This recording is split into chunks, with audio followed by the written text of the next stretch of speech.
മനുഷ്യൻ്റെ ജീവിതം വിശ്വാസം, പ്രത്യാശ എന്നീ 3 ഘടകങ്ങൾ ആധാരമാക്കി നമ്മൾ ദൈവത്തിൻ്റെ വചനത്തിൻ്റെ ആധികാരികത ചിന്തിച്ചുകൊണ്ടിരിക്കുന്ന പാഠങ്ങളാണ്. ഒരു മനുഷ്യന് മൃഗങ്ങളെക്കാൾ എന്താണ് വിശേഷത? മൃഗങ്ങളെക്കാൾ വിശേഷത ഒരു മനുഷ്യനുണ്ടോ? എല്ലാ മൃഗങ്ങളും നശിക്കുന്നത് പോലെ മനുഷ്യനും നശിച്ചു പോകുന്നതേ ഉള്ളോ? ദൈവത്തിൻ്റെ വചനം നമ്മെ പഠിപ്പിക്കുന്നത് അങ്ങനെയല്ല. ഒരിക്കൽ മരിക്കുകയും പിന്നെ ന്യായവിധി മനുഷ്യനെ നിയമിച്ചിരിക്കുന്നു. മാത്രമല്ല അവനവൻ ശരീരത്തിലിരിക്കുമ്പോൾ ചെയ്തത് നല്ലതാണെങ്കിലും ചീത്തയാണെങ്കിലും അതിന് തക്കവണ്ണം പ്രാപിപ്പാൻ ക്രിസ്തുവിൻ്റെ ന്യായാസനത്തിന് മുമ്പാകെ വരണം. അപ്പോൾ അവിടെ നിന്ന് ഈ അവനവൻ ശരീരത്തിലിരിക്കുമ്പോൾ എന്ന് പറയുന്നത് ആരാണ്? ഇതാരെ സംബന്ധിച്ചാണ് പറയുന്നത്? ഒരാൾ കസേരയിൽ ഇരുന്നപ്പോൾ സംസാരിച്ച കാര്യങ്ങൾ എന്ന് പറഞ്ഞാൽ കസേരയിലാണ് ഇരുന്നത്, കസേരയല്ല ആ ഇരുന്നയാൾ. ആ കസേരയിൽ ഇരുന്ന ഒരാളുണ്ട് എന്ന് പറയുന്ന പോലെ ശരീരത്തിൽ വസിച്ച ഒരാളുണ്ട്. ആ ശരീരത്തിൽ വസിച്ച ആളാണ് നമ്മൾ വചനത്തിൽ പഠിക്കുന്നത് ദേഹി അല്ലെങ്കിൽ പ്രാണൻ. അതിന് ആത്മാവെന്നും കൊടുത്തിരിക്കുന്നു. ഈ ആത്മാവ് എന്ന് പറയുന്നത് ശരീരം വിട്ടാൽ അതിൻ്റെ അവസ്ഥ എന്താണ് എന്ന് കഴിഞ്ഞ ഭാഗങ്ങളിൽ ചിന്തിപ്പാനിടയായി തീർന്നു. ഈ ആത്മാവ് സംസാരിക്കും, ഈ ആത്മാവ് കേൾക്കും, ഈ ആത്മാവിന് ശരീരമുണ്ട്, ഈ ആത്മാവിന് രൂപമുണ്ട്, ഈ ആത്മാവിന് ശരീരം വസ്ത്രം ധരിക്കാൻ സാധിക്കും, ഈ ആത്മാവ് കർത്താവിനോട് എപ്പോഴും ഇരിക്കാൻ സാധിക്കും, ഈ ആത്മാവ് വെളിച്ചം കാണാത്ത അവസ്ഥയിൽ ആയി പോകാൻ സാധ്യതയുണ്ട്, ഒരിക്കലും സംസാരിപ്പാൻ സാധിക്കാത്ത അവസ്ഥയിൽ പോകുന്ന ആത്മാക്കളുമുണ്ട്, പാപികളുടെ ആത്മാവുണ്ട്, നീതിമാന്മാരുടെ ആത്മാക്കളുണ്ട്. ഇങ്ങനെ വിവിധ തരത്തിൽ ഈ ആത്മാക്കളെക്കുറിച്ച് നമ്മൾ പഠിച്ച് ചിന്തിപ്പാനിടയായി തീർന്നു. ഇന്ന് നമ്മൾ അതിൻ്റെ തന്നെ മറ്റൊരു ഭാഗം ചിന്തിക്കുകയാണ്. ശരീരം വിട്ടതിന് ശേഷം ഈ ആത്മാവിൻ്റെ അവസ്ഥ എന്താണ്? അത് ആ ആത്മാവ് യഥാർത്ഥത്തിൽ എങ്ങോട്ടാണ് പോകുന്നത്, എങ്ങനെയാണ് പോകുന്നത് തുടങ്ങിയ കാര്യങ്ങൾ നമ്മളിവിടെ ചിന്തിക്കുകയാണ്. നമ്മൾ ലൂക്കോസിൻ്റെ സുവിശേഷം 16-ാം അധ്യായത്തിൻ്റെ 19-ാം വാക്യത്തിൽ ധനവാനായൊരു മനുഷ്യനുണ്ടായിരുന്നു. അവൻ ധൂമ്രവസ്ത്രവും പട്ടും ധരിച്ച് ദിനംപ്രതി ആഡംബരത്തോടെ സുഖിച്ചുകൊണ്ടിരുന്നു. ലാസർ എന്നു പേരുള്ള ഒരു ദരിദ്രൻ വ്രണം നിറഞ്ഞവനായി അവൻ്റെ പടിപ്പുരയ്ക്കൽ കിടന്ന് ധനവാന്റെ മേശയിൽ നിന്ന് വീഴുന്നത് തിന്ന് വിശപ്പടക്കുവാൻ ആഗ്രഹിച്ചു. നായ്ക്കളും വന്ന് അവൻ്റെ വ്രണം നക്കും. ആ ദരിദ്രൻ മരിച്ചപ്പോൾ ദൂതന്മാർ അവനെ അബ്രഹാമിൻ്റെ മടിയിലേക്ക് കൊണ്ടുപോയി. ധനവാനും മരിച്ചടക്കപ്പെട്ടു. പാതാളത്തിൽ യാതന അനുഭവിക്കുമ്പോൾ മേലോട്ട് നോക്കി ദൂരത്ത് നിന്ന് അബ്രഹാമിനെയും അവൻ്റെ മടിയിൽ ലാസറിനെയും കണ്ടു. അബ്രഹാം പിതാവേ, എന്നോട് കരുണയുണ്ടാകണമേ. ലാസർ വിരലിൻ്റെ അറ്റം വെള്ളത്തിൽ മുക്കി എൻ്റെ നാവിനെ തണുപ്പിക്കേണ്ടതിന് എന്നെ അയക്കണമേ. ഞാൻ ഈ ജ്വാലയിൽ കിടന്ന് വേദന അനുഭവിക്കുന്നുവെന്ന് വിളിച്ചു പറഞ്ഞു. അബ്രഹാം, മകനെ, നിന്റെ ആയുസ്സിൽ നീ നന്മയും ലാസർ അവോണം തിന്മയും പ്രാപിച്ചു എന്നോർക്കാം.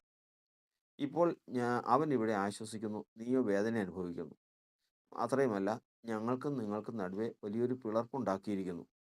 ഇവിടെ നിന്ന് നിങ്ങളുടെ അടുക്കൽ കടന്നു വരുവാൻ ഇച്ഛിച്ചിരിക്കുന്നവർക്ക് കഴിവില്ല. അവിടെ നിന്ന് ഞങ്ങളുടെ അടുക്കൽ കടന്നു വരുവാനും പാടില്ല എന്ന് പറഞ്ഞു. അതിനവൻ, എന്നാൽ പിതാവേ, അവനെ എൻ്റെ അപ്പൻ്റെ വീട്ടിൽ അയക്കണമെന്ന് ഞാൻ അപേക്ഷിക്കുന്നു. എനിക്ക് 5 സഹോദരന്മാരുണ്ട്. അവരും ഈ യാതനാസ്ഥലത്ത് വരാതിരിപ്പാൻ അവൻ അവരോട് സാക്ഷ്യം പറയട്ടെ എന്ന് പറഞ്ഞു. അബ്രഹാം അവനോട്, അവർക്ക് മോശയും പ്രവാചകന്മാരും ഉണ്ടല്ലോ, അവരുടെ വാക്ക് അവൻ കേൾക്കട്ടെ എന്ന് പറഞ്ഞു.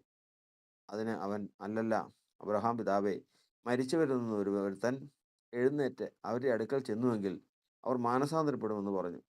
അവൻ അവനോട്, അവർ മോശയുടെയും പ്രവാചകന്മാരുടെയും വാക്ക് കേൾക്കാഞ്ഞാൽ മരിച്ചവരിൽ നിന്ന് ഒരുത്തൻ എഴുന്നേറ്റ് എന്നാലും വിശ്വസിക്കുകയില്ല എന്ന് പറഞ്ഞു. ദൈവത്തിൻ്റെ വചനത്തിൽ നാം കേട്ട ഭാഗം നമുക്ക് എല്ലാവർക്കും അറിവുള്ളതാണ്. ധനവാന്റെയും ലാസറിൻ്റെയും അനുഭവം കർത്താവ് തന്നെ പറഞ്ഞ ഒരു ഉപമയാണ്. അത് നമ്മൾ ജീവിച്ചിരിക്കുന്ന മനുഷ്യരെല്ലാവരും ഗ്രഹിച്ചിരിക്കേണ്ട കാര്യമായിട്ട് ദൈവത്തിൻ്റെ വചനം എഴുതിയിരിക്കുന്നു. ഈ കാര്യം കർത്താവ് യേശുക്രിസ്തു ലോകത്തിലുണ്ടായിരുന്നപ്പോൾ സംഭവിച്ചതാണ്. അല്ലെങ്കിൽ ഈ സംഭവം കർത്താവ് പറഞ്ഞ ആ അനുഭവം ഈ ലോകത്ത് കർത്താവ് ശുശ്രൂഷ സമയത്ത് കാലങ്ങളിൽ പറഞ്ഞിട്ടുള്ളതാണ്. കർത്താവ് ഇത് പറയുമ്പോൾ അബ്രഹാം പിതാവ് എവിടെയാണ് എന്നുള്ളതാണ് നമുക്ക് ഏറ്റവും ആദ്യമേ ചിന്തിക്കേണ്ടത്. കർത്താവ് ഇത് പറയുമ്പോൾ നമ്മൾ പഠിക്കുന്നത് പാതാളത്തിലാണ്. അതായത് ആദാമിൻ്റെ പാപം മുതൽ മരിച്ചവരെല്ലാവരും, ഹാനോക്ക്, ഏലിയാവ് എന്നിവരൊഴികെ ബാക്കി എല്ലാവരും ഈ ലോകത്തിൽ നിന്ന് മരിച്ച് പാതാളത്തിലേക്ക് പോയിട്ടുള്ളവരാണ്. ഏലിയാവിനെ സ്വർഗത്തിലേക്ക് എടുത്തുവെന്നും ഹാനോക്ക് മരണം കൂടാതെ ദൈവത്തിങ്കിലേക്ക് എടുക്കപ്പെട്ടു എന്നുള്ളതെല്ലാം നമ്മൾ ദൈവത്തിൻ്റെ വചനത്തിൽ നിന്ന് പഠിക്കുന്നു. എന്നാൽ മറ്റെല്ലാ മനുഷ്യ വംശവും പാതാളത്തിലേക്ക് പോയി. അതിൻ്റെ വചന വ്യവസ്ഥ എന്ന് പറയുന്നത് ഹിമജലം വരൾച്ചയ്ക്കും പാപം ചെയ്തവൻ പാതാളത്തിനും ഇരയാകുന്നു. പാപം ചെയ്ത മനുഷ്യൻ, അവൻ്റെ പ്രാണൻ ചെന്നെത്തേണ്ടത് പാതാളത്തിലാണ്. അവൻ്റെ ശരീരം അവിടെ എവിടെ നിന്നെടുത്തോ അവിടേക്ക് മടങ്ങണം. അതായത് ശരീരം പൊടിയിൽ നിന്ന് എടുത്തിരിക്കുന്നു, പൊടിയിലേക്ക് മടങ്ങണം. പ്രാണൻ ചെയ്ത പാപത്തിൻ്റെ ഫലം അനുഭവിപ്പാൻ പാതാളത്തിലേക്കും പോകണം. ഇത് വചന വ്യവസ്ഥയാണ്. എന്നാൽ കരുണാസമ്പന്നനായ ദൈവം തൻ്റെ ഛായയിലും തൻ്റെ സ്വരൂപത്തിലും സാദൃശ്യത്തിലും ഉണ്ടാക്കപ്പെട്ട മനുഷ്യനെ ദൈവം സ്നേഹിക്കുന്നു. അവൻ പാപം ചെയ്ത് അവൻ്റെ ശരീരം മണ്ണിലേക്കും അവൻ്റെ പ്രാണൻ പാതാളത്തിലേക്കും പോകുവാൻ തക്കവണ്ണം യോഗ്യനായി നിൽക്കുന്ന അവസ്ഥയിൽ ദൈവം അവനൊരു പ്രത്യാശ കൊടുക്കുകയാണ്. അതെന്തെന്നാൽ മരിക്കുന്നതിന് മുമ്പ് യാഗം കഴിച്ച് നിയമം ചെയ്താൽ, ദൈവവുമായിട്ട് യാഗം കഴിച്ചൊരു നിയമം ചെയ്താൽ പാതാളത്തിലേക്ക് പോകേണ്ടി വരുമെങ്കിലും പാതാളത്തിൽ തന്നെ രണ്ട് ഭാഗമായിട്ട് തിരിച്ചു. ഒന്ന്, പാതാളത്തിലേക്ക് പോകുന്ന യാഗം കഴിച്ച് നിയമം ചെയ്ത വിശുദ്ധന്മാരുടെ ഭാഗം. രണ്ടാമത്തത്, അവിശ്വാസത്തിൽ പാപത്തിൽ മരിക്കുന്ന അധമ പാതാളം എന്നുള്ള ഭാഗം. അപ്പോൾ അധമ പാതാളത്തിലേക്ക് പാപികളും പാതാള വിശുദ്ധന്മാർ പോകുന്ന ആ ഭാഗത്തേക്ക് യാഗം കഴിച്ച് നിയമം ചെയ്തവരും പോകും എന്നുള്ള ഒരു നിയമം ദൈവം വയ്ക്കുവാനിടയായി തീർന്നു. ഇങ്ങനെ ആ സമയം മുതൽ ആദാം മുഖേന തലമുറയ്ക്കൊക്കെയും ദൈവം മാനവരാശി ചെയ്ത പാപവും അത് നിമിത്തം വന്ന ദൈവകോപവും അതിൽ നിന്ന് രക്ഷ പ്രാപിപ്പാൻ കാലാവസാനത്തെങ്കിൽ വരുന്ന മശിഹായെയും അല്ലെങ്കിൽ ക്രിസ്തുവിനെയും അല്ലെങ്കിൽ ദൈവപുത്രനെയും ആദാമിനും തലമുറയ്ക്കും വെളിപ്പെടുത്തി കൊടുത്തു. ഇങ്ങനെ അവർക്കത് വെളിപ്പെടുത്തി കിട്ടിയപ്പോൾ അതിൻ്റെ കാര്യം മനസ്സിലാക്കിയ ഹാബേലിനെ പോലെയുള്ളവർ ആ വരാനിരിക്കുന്ന മശിഹായുടെ കഷ്ടതയും യാഗവും മുൻകണ്ടുകൊണ്ട് അതുപോലെ ഒരു യാഗം തങ്ങളുടെ ജീവിതത്തിൽ കഴിപ്പാനിടയായി തീർന്നു. അതായത് ഒരു കുഞ്ഞാടിനെ കൊണ്ടുപോയി യാഗം കഴിച്ചു. ആ യാഗത്തിൽ കൈകാലുകൾ ബന്ധിച്ച് ആ ജീവി ചെയ്യാത്ത തെറ്റിന് അതിനെ അറുത്ത് അതിൻ്റെ രക്തം ഒഴുക്കി, ഇതുപോലെ എൻ്റെ കർത്താവ് കാലാവസാനത്തെങ്കിൽ വന്ന് എല്ലാ മനുഷ്യരുടെയും പാപങ്ങൾ ഏറ്റെടുത്ത് താൻ ചെയ്യാത്ത തെറ്റിന് ശിക്ഷ സ്വയം ഏറ്റുവാങ്ങി രക്തച്ചൊരിച്ചിലോടുകൂടി ഞങ്ങളുടെ ശാപങ്ങൾ നീങ്ങും എന്നുള്ള വിശ്വാസം യാഗമായി തീർന്നതാണ് ഹാബേലിൻ്റെ യാഗം.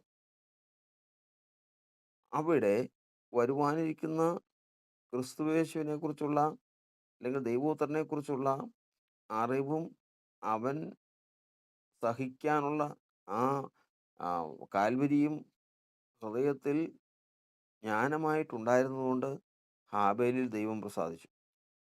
അതിൻ്റെ തന്നെ ദൃശ്യാവിഷ്കരണമായി കുഞ്ഞാടിനെ, ജീവനുള്ള കുഞ്ഞാടിനെ രക്തച്ചൊരിച്ചിലോടുകൂടി യാഗം കഴിച്ച് കാൽവരിയിലെ യാഗത്തിന് താരതമ്യം വന്നതോടുകൂടി യാഗത്തിലും ദൈവം പ്രസാദിച്ചു. മനുഷ്യൻ യാഗം കഴിക്കുമ്പോൾ ആ യാഗത്തിൽ ദൈവം പ്രസാദിക്കണമെങ്കിൽ യാഗം കഴിക്കുന്നവന്റെ ഹൃദയത്തിൽ യാഗത്തെക്കുറിച്ച് ഉള്ള ജ്ഞാനമുണ്ടായിരിക്കണം. അതായത് ക്രിസ്തുവേശു എന്ന ആ ദൈവകുഞ്ഞാടിൻ്റെ യാഗം, ആ കാൽവരി യാഗത്തെ ഹൃദയത്തിൽ കണ്ടുകൊണ്ട്, ഹൃദയത്തിൽ ധ്യാനിച്ചുകൊണ്ട്, ഹൃദയത്തിൽ ജ്ഞാനമായിട്ട് വെച്ചുകൊണ്ട് ആ യാഗം കഴിക്കുമ്പോൾ 2 കൊരിന്ത്യർ ലേഖനം എഴുതിയിരിക്കുന്നത് പോലെ അവൻ്റെ ഉള്ളിൽ നിന്ന് പരിജ്ഞാനത്തിൻ്റെ വാസന സ്വർഗത്തിലേക്ക് ഉയരുന്നു. അത് ദൈവം മണക്കുവാനിടയായിത്തീരുന്നു. അങ്ങനെയാണ് മനുഷ്യനിൽ ദൈവം പ്രസാദിക്കുന്നത്.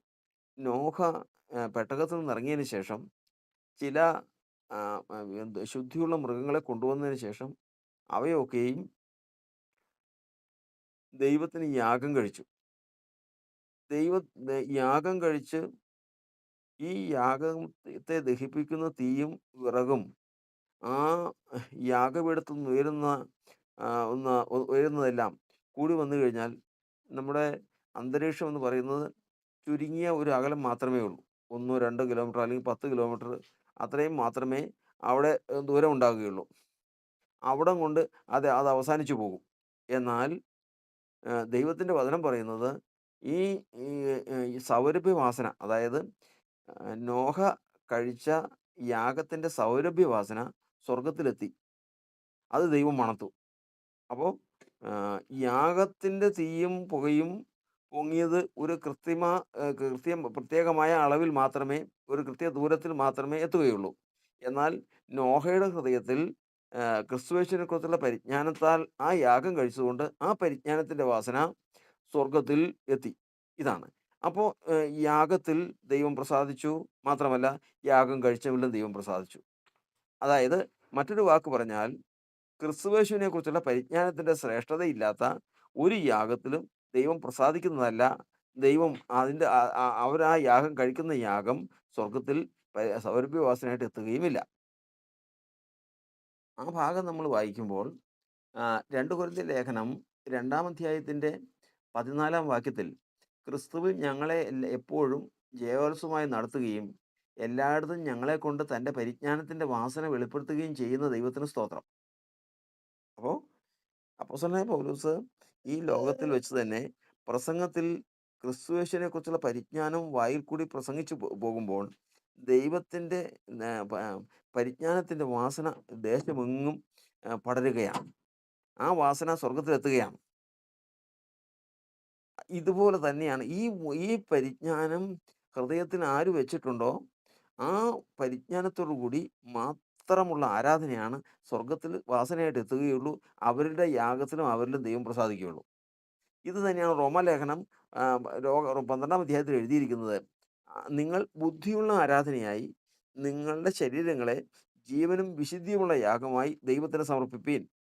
ആ വാക്യം നമ്മൾ പ്രത്യേകം ശ്രദ്ധിക്കേണ്ടതാണ്. സഹോദരന്മാരെ, 12-ാം അധ്യായത്തിൻ്റെ 1-ാം വാക്യം, സഹോദരന്മാരെ, ഞാൻ ദൈവത്തിൻ്റെ മനസ്സലിവ് ഓർപ്പിച്ച് നിങ്ങളെ പ്രബോധിപ്പിക്കുന്നത് നിങ്ങൾ ബുദ്ധിയുള്ള ആരാധനയായി നിങ്ങളുടെ ശരീരങ്ങളെ ജീവനും വിശുദ്ധിയും ദൈവത്തിന് പ്രസാദമുള്ള യാഗമായി സമർപ്പിപ്പീൻ. പ്രധാന സാധനം അപ്പോസ്തലനായ പൗലോസ് റോമർക്ക് ലേഖനം എഴുതുമ്പോൾ പറയുകയാണ്, നിങ്ങൾ ബുദ്ധിയുള്ള ആരാധനയായിരിക്കണം. കാരണം ബുദ്ധിയുള്ള ആരാധന ഉണ്ടെങ്കിലേ ദൈവത്തിന് മനസ്സലിയുള്ളൂ.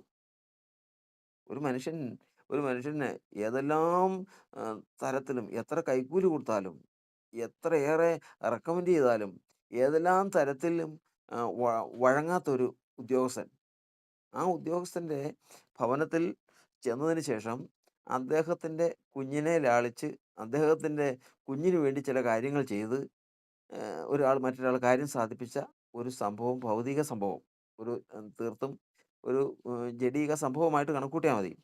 അപ്പം അത് ഒരു ജഡീക മനുഷ്യൻ്റെ പ്രത്യേകതയാണ്. നമ്മൾ ചിന്തിക്കുന്നത് ദൈവത്തിന് മനസ്സലിയണമെങ്കിൽ എന്ത് വേണം? കാരണം ഈ ദൈവത്തിന് നമുക്ക് കൈക്കൂലി കൊടുത്താൽ നടക്കില്ല. ദൈവത്തിന് മുഖപക്ഷം നടക്കില്ല.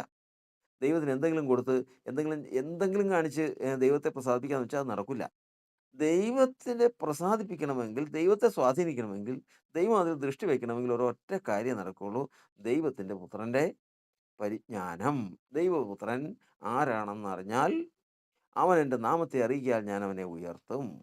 ആ ദൈവപുത്രൻ ആരെന്ന് മനസ്സിലാക്കി കഴിഞ്ഞാൽ അവൻ്റെ അടുക്കൽ അവനോടൊപ്പം ദൈവമുണ്ട്. അത് യാതൊരു മാറ്റവുമില്ല. അവനോട് ദൈവം മനസ്സലിയും.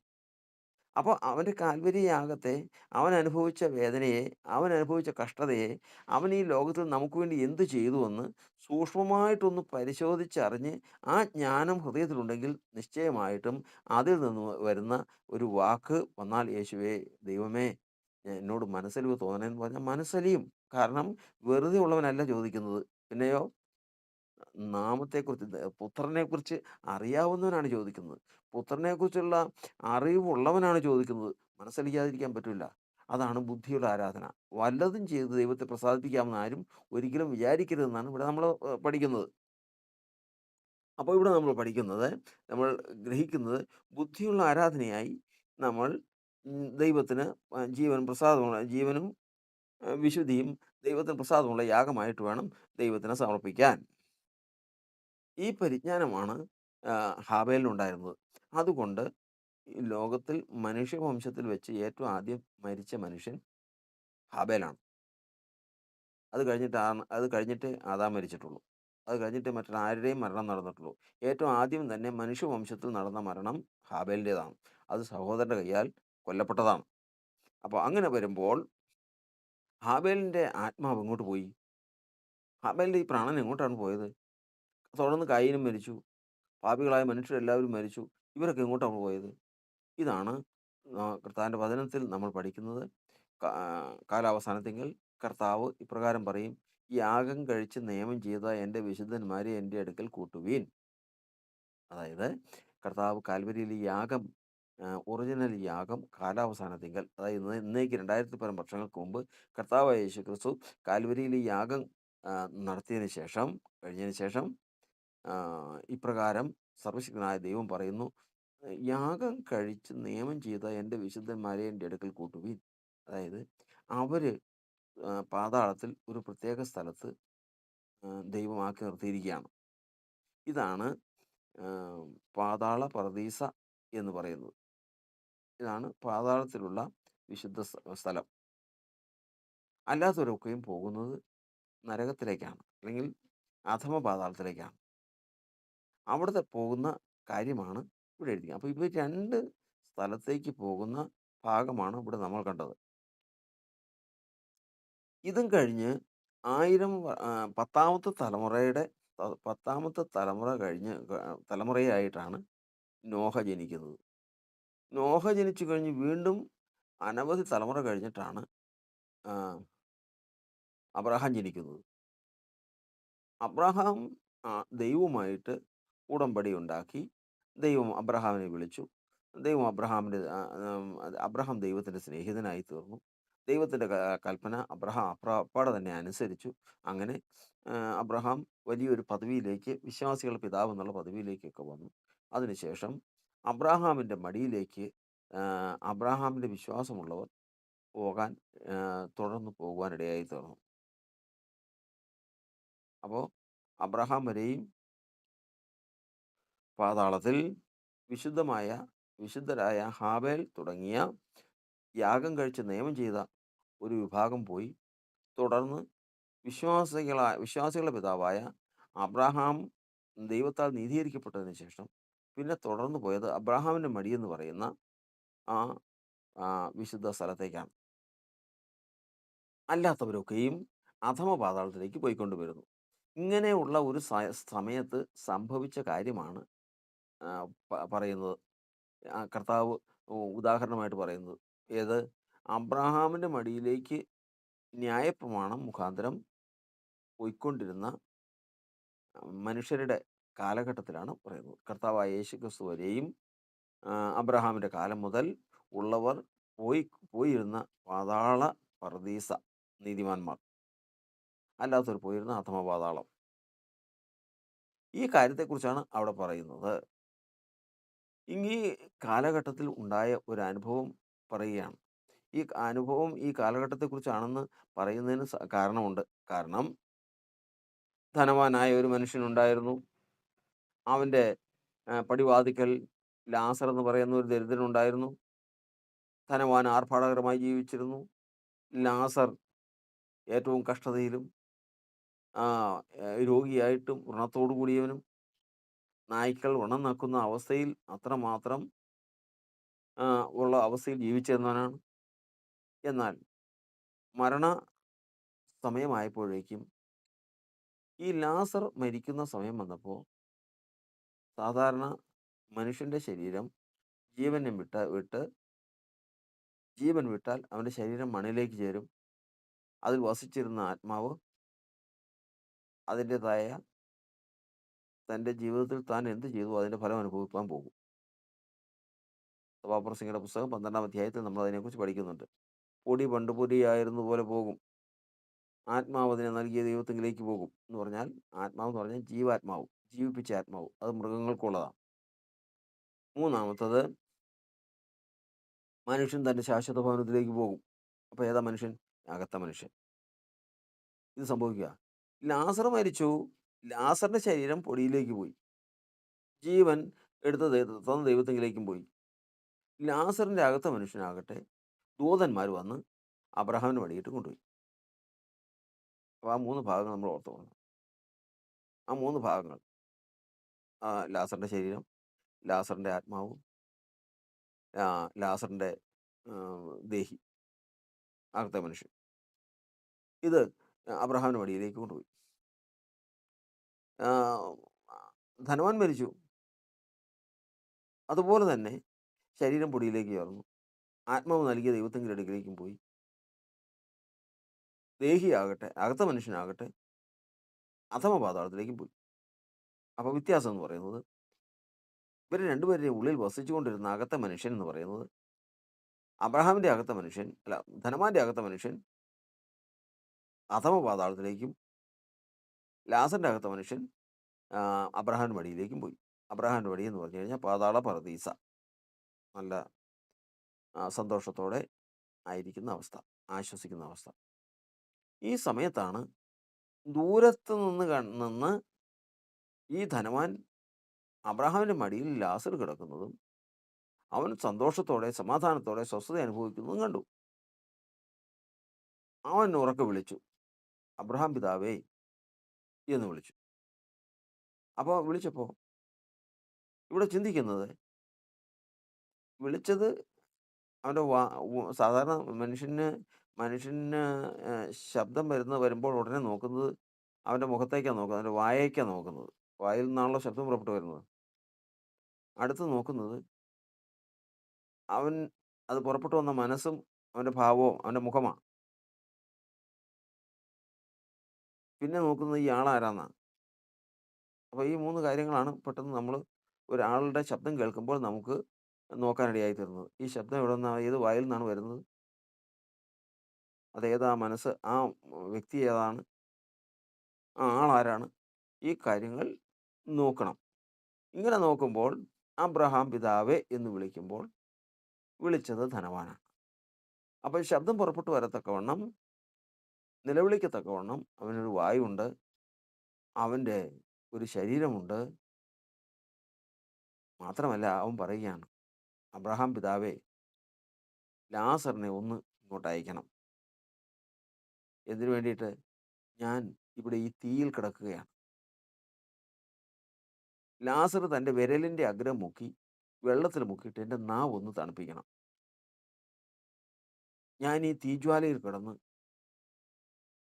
ദണ്ഡന അനുഭവിക്കുന്നു. അപ്പോൾ ഈ വാക്യത്തിൽ നിന്നും ഈ ദണ്ഡന അനുഭവിക്കത്തക്കവണ്ണം ഒരു ശരീരമുണ്ട്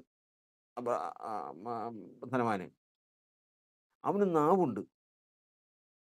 ആ നാവിൽ വെള്ളം കൊണ്ട് തണുപ്പിക്കത്തക്ക ഒരു സാഹചര്യം അവിടെ ഉണ്ട്. ഇപ്പോൾ ലാസറിനെ അങ്ങോട്ട് അയച്ചു കഴിഞ്ഞാൽ, ദൈവം വിചാരിച്ചു കഴിഞ്ഞാൽ അത് ചെയ്യാം. അത് ശരിയാണല്ലോ. അപ്പോൾ അവിടെ നിന്ന് നിലവിളിയുണ്ട്. ഈ കാര്യങ്ങൾ ഇത്രയും അവിടെ ഉണ്ട്. അബ്രഹാം അതിന് ചില ഒഴിവുകൾ പറയുകയാണ്. കാരണം ഇവർക്ക് 2 പേർക്കും മധ്യേ വലിയൊരു പിളർപ്പുണ്ടാക്കിയിട്ടുണ്ട്. അങ്ങോട്ടും ഇങ്ങോട്ടും കിടക്കാൻ പാടില്ലാതെ. അതായത് അധമ പാതാളത്തിനും അബ്രാഹാമിന്റെ മടി എന്ന പാതാള പറുദീസയ്ക്കും തമ്മിൽ വലിയൊരു പിളർപ്പുണ്ടാക്കണം. വലിയൊരു വിടവുണ്ട്. അങ്ങോട്ടും ഇങ്ങോട്ടും പോകാൻ പറ്റില്ല. അപ്പോൾ ഈ പിളർപ്പുണ്ടാക്കി ഇവരെ തമ്മിൽ വേർപിരിച്ചിരിക്കുന്ന അനുഭവം അവിടെയുണ്ട്. നമ്മളിവിടെ ഇന്ന് ചിന്തിക്കുന്നത്, ധനവാൻ പറയുന്നു, "അങ്ങനെയെങ്കിൽ ഒരു കാര്യം ചെയ്യാവോ? എനിക്ക് എൻ്റെ 5 സഹോദരന്മാരുണ്ട്. അവർ ഭൂമിയിലുണ്ട്, ജീവിച്ചിരിപ്പുണ്ട്. അവർ ശരീരത്തിലാ. ഇവിടെ വരാതിരിപ്പാൻ സൂക്ഷിക്കണം എന്നൊന്ന് അവരോട് ചെന്ന് പറയാവോ? ലാസറിനെ ഒന്ന് പറഞ്ഞു വിട്ടാൽ മതി." ലാസർ ചെന്ന് പറഞ്ഞാൽ അവർ വിശ്വസിക്കും. കാരണം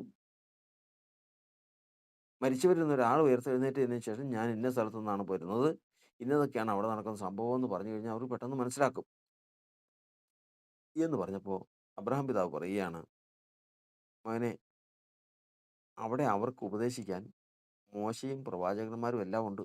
ന്യായപ്രമാണമുണ്ട്, മോശയുണ്ട്, പ്രവാചകൻ, അവരുടെ എല്ലാ ഉപദേശിക്കാനുള്ള സകല സംവിധാനം അവിടെയുണ്ട്. ഇനി അതവർ വിശ്വസിക്കുന്നില്ല എങ്കിൽ മരിച്ചവരുടെ ഇടയിൽ നിന്ന് ഒരാൾ ചെന്ന് അത്ഭുതത്തോടു കൂടി ഒരു വചനം പറഞ്ഞാലും അവർ വിശ്വസിക്കില്ല.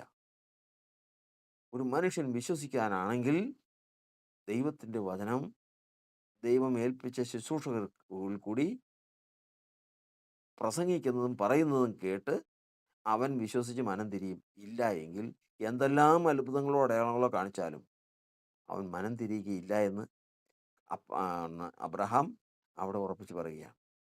അപ്പോൾ ഇവിടെ ഒരു കാര്യം ചിന്തിക്കേണ്ടത്, ഈ പറയുന്ന ലാസർ അബ്രഹാമിൻ്റെ മടിയിലിരിക്കുന്നു എന്ന് പറയുമ്പോൾ ലാസറിൻ്റെ ശരീരം ഭൂമിയിലാണ്.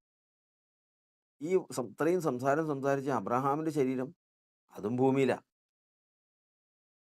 ഈ നിലവിളിക്കുന്ന ധനവാന്റെ ശരീരം അതും ഭൂമിയിലാണ്. പിന്നെ ഇത്രയും ഇടപാടുകൾ നടന്നത് എവിടെന്നാ? ഈ ലാസറിനെ അയക്കണം, അവൻ വെള്ളം വിരൽ മുക്കി എൻ്റെ നാവിനെ തണുപ്പിക്കണം, ഞാൻ അഗ്നിജ്വാലയിൽ കിടക്കും. ഈ കാര്യങ്ങളൊക്കെയും എവിടെ നിന്നാ? ഈ ആത്മാവിന് വന്ന് ഇതെല്ലാം അനുഭവിക്കത്തക്കവണ്ണമുള്ള ഒരു ശരീരവും ഇതെല്ലാം ഇതെല്ലാം പ്രതിഫലിക്കത്തക്കവണ്ണമുള്ള ഇന്ദ്രിയങ്ങളും ഉള്ള അവസ്ഥയിൽ തന്നെയാണ് ഈ ശരീരം വിട്ടാൽ മനുഷ്യ ആത്മാക്കൾ. ഇത് പറയാൻ വേണ്ടിയിട്ടാണ്, ഇത് നമ്മൾ സ്ഥാപിക്കാൻ വേണ്ടിയിട്ടാണ് നമുക്ക് ഈ ഇത്രയും കാര്യങ്ങൾ ചിന്തിക്കേണ്ടി വന്നത്. അതുകൊണ്ട് നാം ഒരു കാര്യം ഓർത്തു കൊള്ളുക, നാം ശരീരം വിട്ടാൽ എന്തായിത്തീരുമെന്ന് ഇതുവരെയും നിശ്ചയമില്ലാതെ വണ്ണം ഓടരുത്. കാരണം തെസ്സലോനിക്ക ലേഖനത്തിൽ പറഞ്ഞിരിക്കുന്നത്, നിങ്ങൾ പ്രത്യാശയില്ലാത്ത ജാതികളെ പോലെ ദുഃഖിക്കാതിരിക്കേണ്ടതിന് മരിച്ചവരെക്കുറിച്ച് നിങ്ങൾ അറിയാതിരിക്കരുത്, അറിയണം എന്ന് ഞാൻ ആഗ്രഹിക്കുന്നു. കാരണം മരിച്ചവർക്ക് എന്താ സംഭവിക്കണമെന്ന് നിങ്ങൾ അറിയണം. കാരണം ഇപ്പോൾ നമുക്ക് ഏതെല്ലാം കാര്യങ്ങൾ ഗ്രഹിപ്പാൻ ഇടയായി തീർന്നു. വചനപ്രകാരം മരണത്തിൽ ശരീരം വിട്ട് പുറത്തു പോകും, വീണ്ടും ജീവനിക്കുമ്പോൾ അകത്തു വരും. ഈ പുറത്തു പോകുന്ന ആത്മാവ് അതിന് സംസാരിക്കാൻ കഴിയും, കേൾക്കാൻ കഴിയും, ശരീരമുണ്ട്, രൂപമുണ്ട്, അങ്കി ധരിക്കാൻ കഴിയും, അതിന് ദാഹം തീർക്കുന്ന നാവ് നനച്ച് വെള്ളം കുടിക്കാൻ കഴിയും, അതിന് നിലവിളിക്കാൻ കഴിയും, അതിന് ദണ്ഡനമേൽക്കാൻ കഴിയും.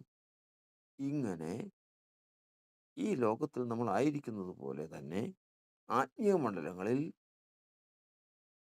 നന്മതിന്മകളും സുഖദുഃഖങ്ങളും അനുഭവിക്കാൻ തക്കവണ്ണം പ്രതികരണശേഷിയുള്ള ഒന്ന് തന്നെയാണ് മനുഷ്യൻ മരണത്തിൽ പുറത്തേക്ക് പോകുന്ന ആത്മാവ്. അതിൻ്റെ പണിക്ക് വേണ്ടിയിട്ടാണ് അത് നേരെ ചൊവ്വേ, അത് ഏറ്റവും കൃത്യമായതും അത് ഏറ്റവും സന്തോഷവും സമാധാനവും അനുഭവിക്കുന്നതും ദൈവത്തിന് മുമ്പാകെ കുറ്റമറ്റതുമായി തീരാനുള്ള പ്രയത്നമാണ് ക്രിസ്തീയ ജീവിതം. ഇത് പറയാൻ വേണ്ടിയിട്ട് എത്രയും നമ്മൾ ചിന്തിച്ചത്. ഈ കഷ്ടപ്പാടൊക്കെ എന്തിനു വേണ്ടിയിട്ടാണെന്നറിയാമോ? ഇന്ന് നമ്മൾ ഉപവസിച്ചും പ്രാർത്ഥിച്ചും ജാഗരിച്ചും ക്ഷയിച്ചും തല്ലുകൊണ്ടും ഉപദ്രവം കൊണ്ടും ആക്ഷേപം കൊണ്ടും കഷ്ടപ്പാട് കൊണ്ടും നമ്മൾ ക്ഷയിച്ചത് വികൃതമായി പോകുമ്പോൾ നമ്മുടെ പ്രതീക്ഷ ഇതൊന്നു മാത്രമാണ്.